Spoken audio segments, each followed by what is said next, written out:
fi dëkkoon donc xam naa li fi xew xam naa ni quartier bi maanaam xamuñu luy maanaam tali moom mosu fi am te au-delà de amu mosu fi am rek dafa jaadu mu am fi ngir tali bi dafa yemul ci tali maanaam liggéey bi yemul ci tali Promoville parce que tali la ak assainissement ak éclairage public waaye yemul tamit ci yooyu am na ay infrastructure de type social yoo xamante ne dafa am ci tracé bi tali biy jaar yoo xam ne bu programme bi ñëwee day defaraat loolu. ci bi ñu leen tànnee nag yàlla dogal na ak waa Promoville bi ñu wàccee ci terrain bi pour xool loolu maire de la ville doon proposé am benn lañ ci dindi benn muy bi nga xamante ni moo jógee Daaru Salaam jëm si Kër Daago ndax ñoom ñi nga xam ne seen xam-xam màcc na jëm ci loolu dañ ne haute tension yi àndul ak loolu donc mënta ne ñu war a jël kon li nga xam ne moom la ñu waroon distance boobu jël ko yóbbu ko feneen donc am na gox yoo xam ne xëy na naruñu woon a bokk ci 14 tali yi ñu jot a tànn waaye loola moo waral ñooña am ca muy seen xéewal kon bu ñu remercier président de la république dañuy jàpp tamit ne am na lu nu war ñun mooy concerté wu fexe ba gox yi nga xam ne foofa la tali yi di jaar ñu waxtaan ceeg population yi ndax am na yenn yoo xam day am ay ñu empiété ci fi nga xam ne fa la tali ba war a jaar te mu am loo xam ne nit ñi war na leen ci am na loo xam ne mairie la war am na loo xam ne préfecture la war parce que bu fekkee ne nit ñi dañoo tabax lu dépassé ba dugg ci fi tali bi war a jaar souvent dañ koy dindi mais balaa dindi bi am dafay am waxtaan yooyu nag su population yi xamee ñoom yenn saa yi moo xam délégué de quartier moo xam imam moo xam notable yi moo xam ñi ci man dara rek mën nañoo def waxtaan ba ay préfecture ak police mën na caa bañ a dugg loolu nag mooy concertation je pense que concertation yooyu bëri na ci tali yi nga xam ne jot nañoo tàmbali yenn yoo xamante ni vraiment def nañ ko ci dal te benn coow amul ndax nit bu yàggee jariñoo benn barab moo xam ci wàllu koom-koom wala ci wàllu dëkkuwaay mu dem ba ab diir suñu xëyee bis ne ko da ngay jóge ci loolu donte xam na ni sax moomu ko du ko neex faaw mu am loo xam dana ko def ci moom mais nag kenn du ko def ci kam jaayante doole dañ koy waxtaane rek ñu discuter ku nekk gis ne njariñu ñëpp moo gën njariñu kenn ku bu mën a lor ñi ëpp alors loolu ci cadre boobu la ñuy waxee nit ñi xam ne tey kon Cité Lamy moo aay bisu tey bi. waxi Cité Lamy booy na ci noppu président Macky Sall parce que toog nañu ñu daje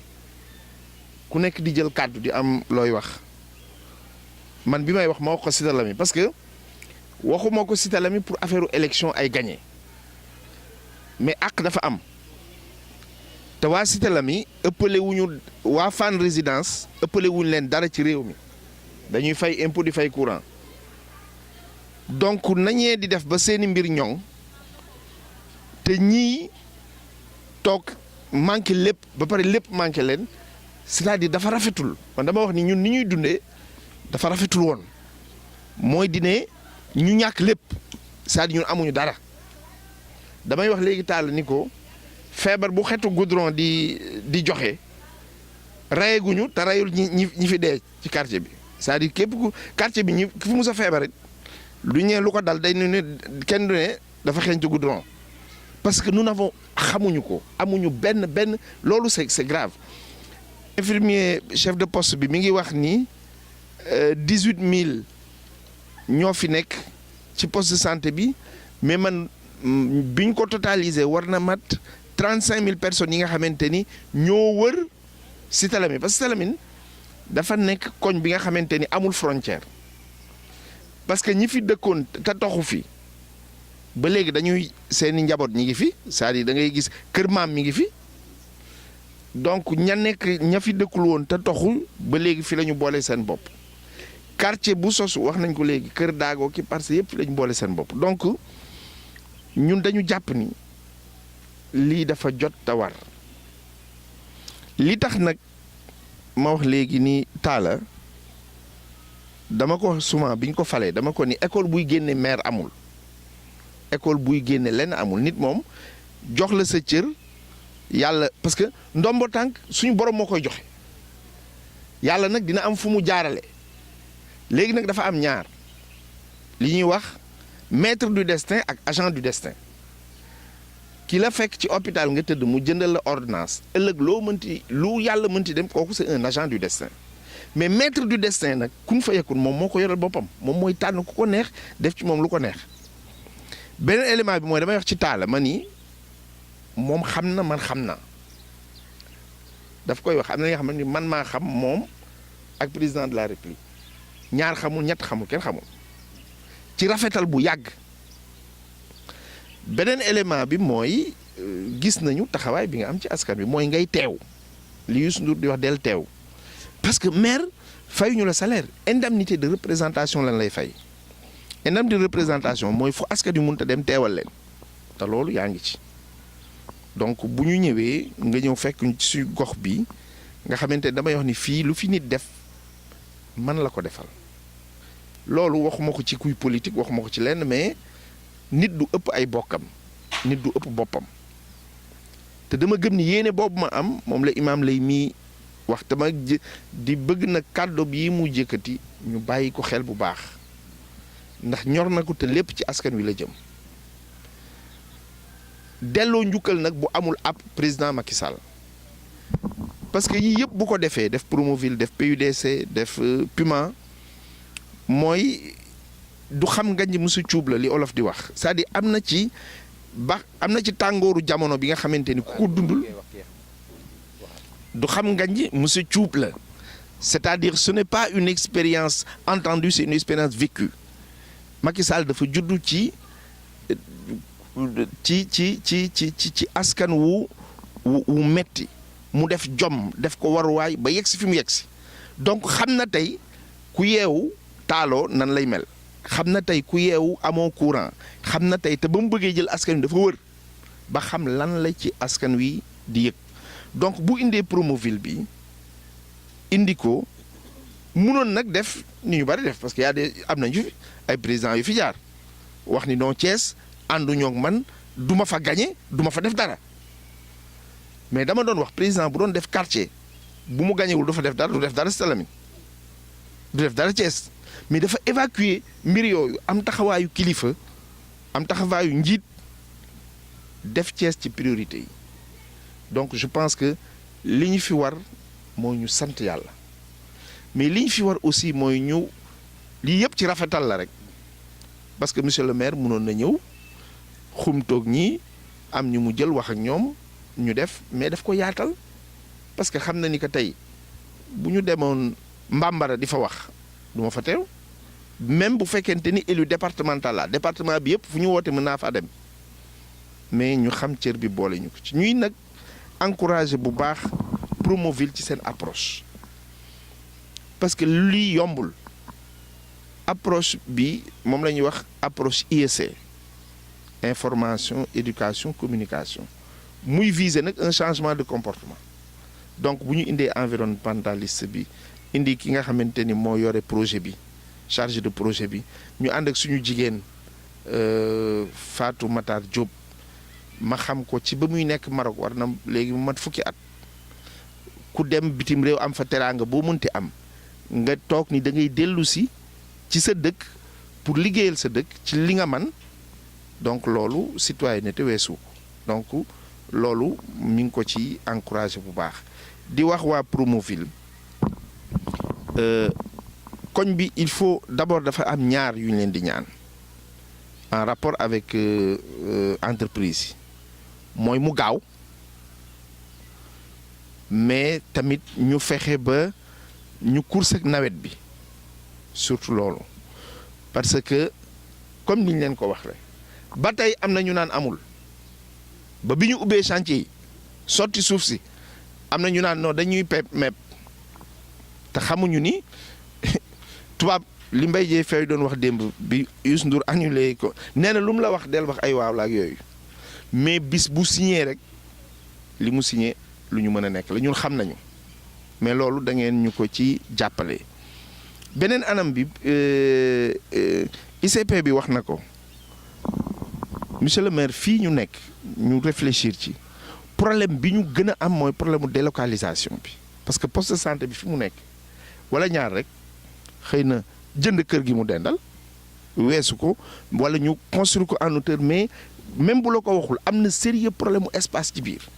la fa nekk moom luñ ci defar il faut ñu am luñ ci yokk ndax dañ koy yokk en hauteur wala lan lañ ciy def ñu def ko ñu def ko ci. beneen élément bi mooy li ñu wax ci école bi moi je pense que li ci gën a urgent mooy toilette yi d'abord ak ndox mi parce que bari na feebar yuy dal ci xale yi mi ngi leen dal ci bi ñuy ndaw te ñaar dafay am wax nañ ci souvent ak médecins yi parce que fii def nañ fi consultation médicale gratuite yàgg na mais xale te war a def li mu bëgg téye ko te amul fu mu ko defee dana am lu mu jur ci ñoom. te Kébé moo jiite mboolem imaam yi nekk ci Cité Lamy maa topp ci moom maay porte-parole imaam yi fanweeri imaam a ngi fi ak juróom-benn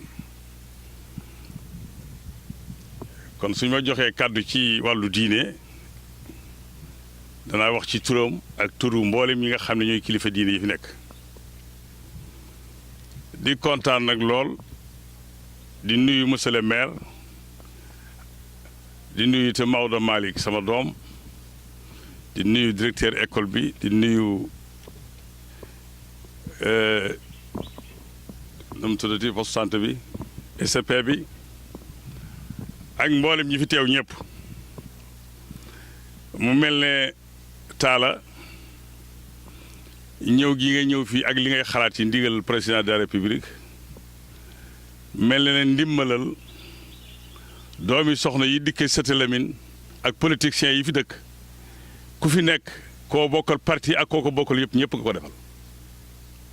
rawatina nag Maodo Malick mi nga xam ne itam man sama doom la donte bokkunu parti waaye am na yëg-yëg ci biir Cité Lamy nit nag booy wax da ngay wax rek liy dëgg kon fa tabaarakallaa soo ñëwee fii itam di def loo xam ne li ñuy def pour population pour Cité Lamy la mboolem ñi dëkkee Cité Lamy ñëpp ak li ko wër yëpp war nañ ci kontaan parce que Cité Lamy fii nu daje école bi du école Cité Lamy rek école Thiès la te it bi ci des mooy mboolem popularité Thiès école bi moo ci ëpp popularité ci ñu fiy jàng quartier bi mu nekk moo ci ëpp popularité ci ñu fiy taxaw ci dund ci benn quartier kon loolu lii mel na ne xëy na lu jot yomb waaye dafay mel ne ba mu waree am yàgg na waaye xëy na yàlla nga ko dogale di ko jaarale ci yow su fekkee it am na kon noo ngi la ciy sant di la gërëm di ñaan yàlla itam liggéey boobu ñu tàmbali ko ci bismillah rahmaan àggale ko ci alhamdulilah rabbil alamin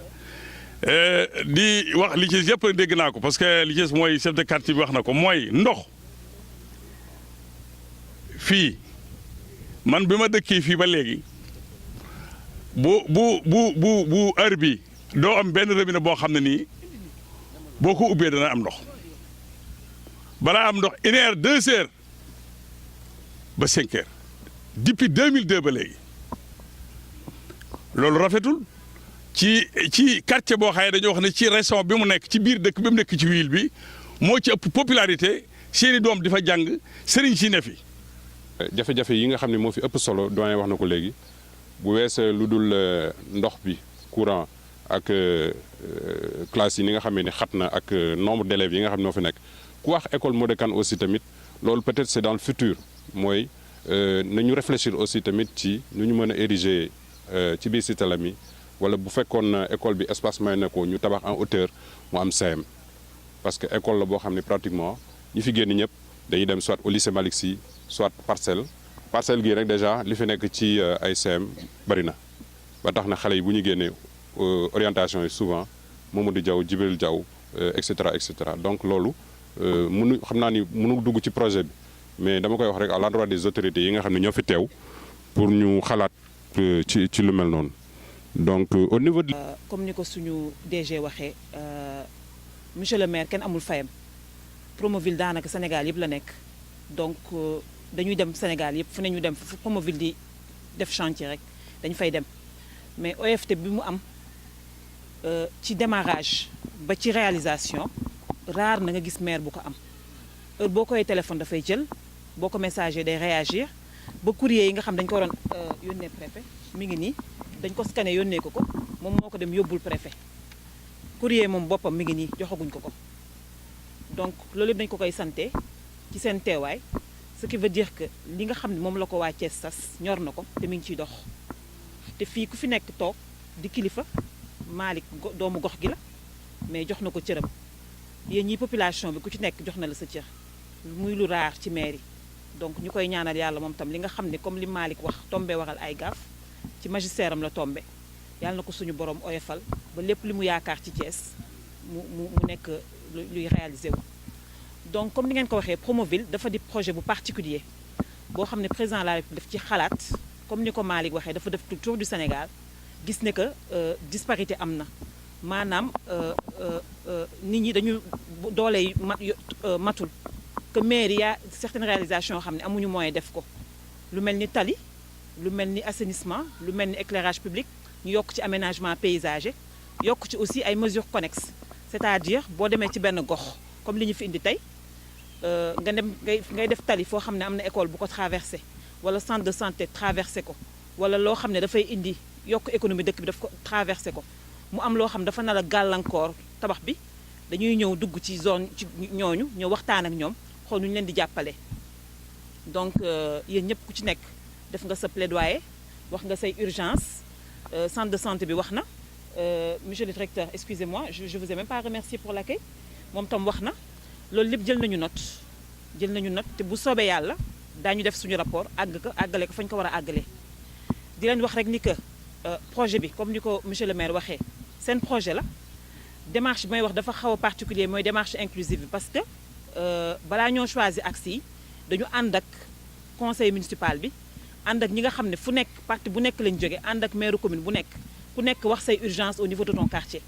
ñu jël urgence yëpp dajale ko seet li nga xam ne bailleurs yi mun nañ ko financer ñu jox ko bailleur xool li nga xam ne état mun na ko financer ñu jox ko état donc première phase bi phase état la woon BCI état du Sénégal yéen man ñi fi nekk ñi fi teew ñëpp seen xaalis moo ko financé actuellement ñu nekk ci deuxième phase bi mooy phase bailleur Banque africaine de développement moom moo financé phase bi ñu nekk di donc ci Banque africaine de développement ci la ñuy mën a am mesure connexe c'est-à-dire jàppale écoles yi jàppale centre de santé yi jàppale li nga xam ne day chantier bi daf ciy romb ci phase boobu la ñu nekk donc comme ni ko monsieur le maire waxee tey suñu ñëwu tey bi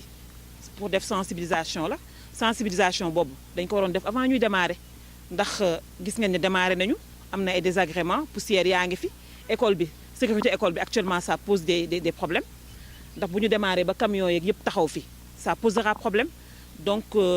lii ñu def nii tey dañ ko waroon def bu yàgg mais comme ni ko DG Anna moo waxee dañu temps waxtu moo ñu tënk délai moo ñu tënk projet yi war na pare balaa saison des pluies donc il fallait que ñu démarrer nag soog a mun a xool ndax boo démarrer chantier tout le temps dafay am ay contraintes xamuñu ban contrainte la ñu am balaa ñuy ñëw di wax ak population bi donc il faut démarrer ba gis ne amul contrainte xool nga xam ne am na comme contrainte ñu jéem a commencé waxtaan ak population bi donc ci phase boobu la ñu nekk loolu moo ñu fi indi tey ñu ñëw waxtaan ak yéen par rapport au désagrément jéggalu excusé wu ndax comme ni ko maire waxee projet bi yéen a ko moom waa Cité Lamy ñoo ko moom. parce que boo déggee ñu ne dañuy def ay pavé y a aussi l'aspect immobilier dedans bu mu mën dugg ci ay détails parce que booy xool booy def tali boo xam ne goudron la li mu sox si mën a bariwul machine da koy liggéey machine mooy ñëw ak ay spécialiste teg goudron jàll camion day sot machine bi topp ci ginnaawam mais bu nekk ay pavé da ngay soxla li nga xam ne ay main d'œuvre te main d'œuvre yi loolu moom duñu génn li nga xam ne mooy Thiès gii parce que loolu Promoville da si teg li nga xam ne mooy tànk tubéyam ah pour que main d'œuvre locale bi fii la nga koy jëlee day wuy turam sax main d'œuvre locale parce que ñoo amul sax intérêt indi beneen main d'œuvre jëlee ko par exemple Foundiougne wala jëlee ko Saint-Louis indi ko fii day gën a cherche ñoom xale booy fay journée 1000 francs exemple juste journée 1000 francs mu jógee Saint-Louis nga fay plus que 1000 francs xam nga loolu moom dañ siy veiller à ce que main d'œuvre locale dañ koy jël fii